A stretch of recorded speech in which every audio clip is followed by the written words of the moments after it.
అందరికీ నమస్కారం. మా ఛానల్కు తిరిగి స్వాగతం.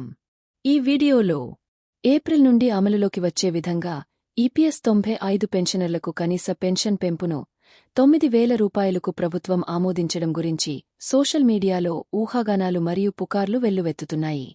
కానీ ఇది నిజంగా నిజమేనా, లేదా మరో తప్పుడు సమాచారం తరంగం మాత్రమేనా?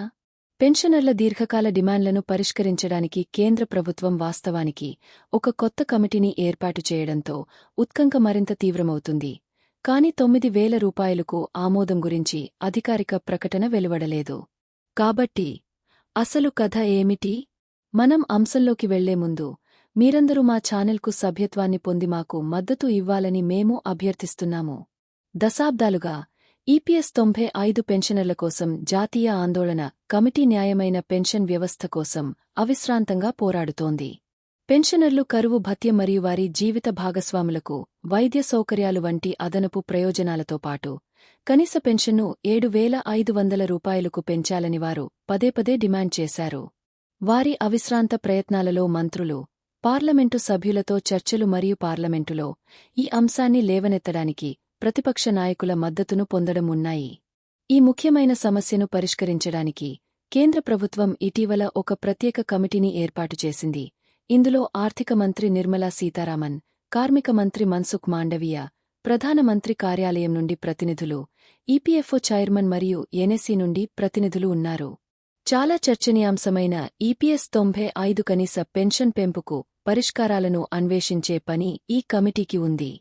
పెన్షనర్లు కమిటీ నిర్ణయం కోసం ఆసక్తిగా ఎదురుచూస్తున్న సమయంలో ప్రభుత్వం ఇప్పటికే 9,000 రూపాయలు కనీస పెన్షన్ను ఆమోదించిందని పేర్కొంటూ యూట్యూబ్ మరియు ఇతర ప్లాట్ఫామ్లలో తప్పుడు వార్తలు దావానలంలా వ్యాపించాయి. ఈ పుకార్లు గందరగోళానికి కారణమయ్యాయి మరియు పెన్షనర్లలో తప్పుడు ఆశలను రేకెత్తించాయి.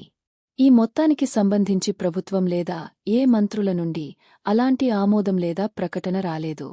ఈ నిరాధారమైన వాదనలు తమ భవిష్యత్తు గురించి ఇప్పటికే ఆందోళన చెందుతున్న పెన్షనర్లను తప్పుదారి పట్టించేవి మరియు అన్యాయం చేస్తున్నాయి. కమిటీ మొదటి సమావేశం మొదట్లో గత నెల చివరి వారంలో జరగాల్సి ఉంది. దురదృష్టవశాత్తు వాయిదా పడింది. ఇప్పుడు సమావేశం ఈ ఏప్రిల్లో జరుగుతుందని నిర్ధారించబడింది.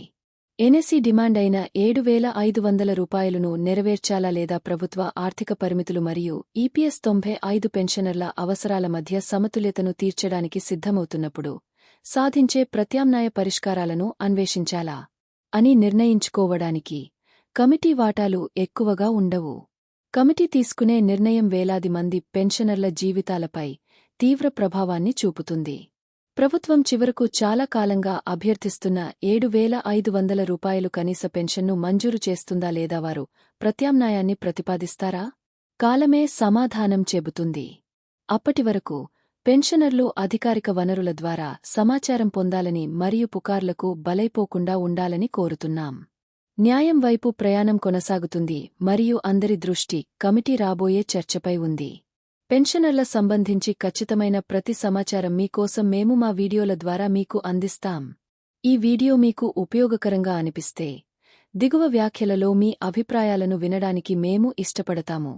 ఈపీఎఫ్ఓ మరియు ఈపీఎస్ 95 పెన్షన్లకు సంబంధించిన అన్ని విషయాలపై తాజాగా ఉండటానికి దయచేసి మా ఛానల్ను లైక్ చేయండి, షేర్ చేయండి మరియు సబ్స్క్రైబ్ చేయండి. ఈ వీడియో చూసినందుకు ధన్యవాదాలు.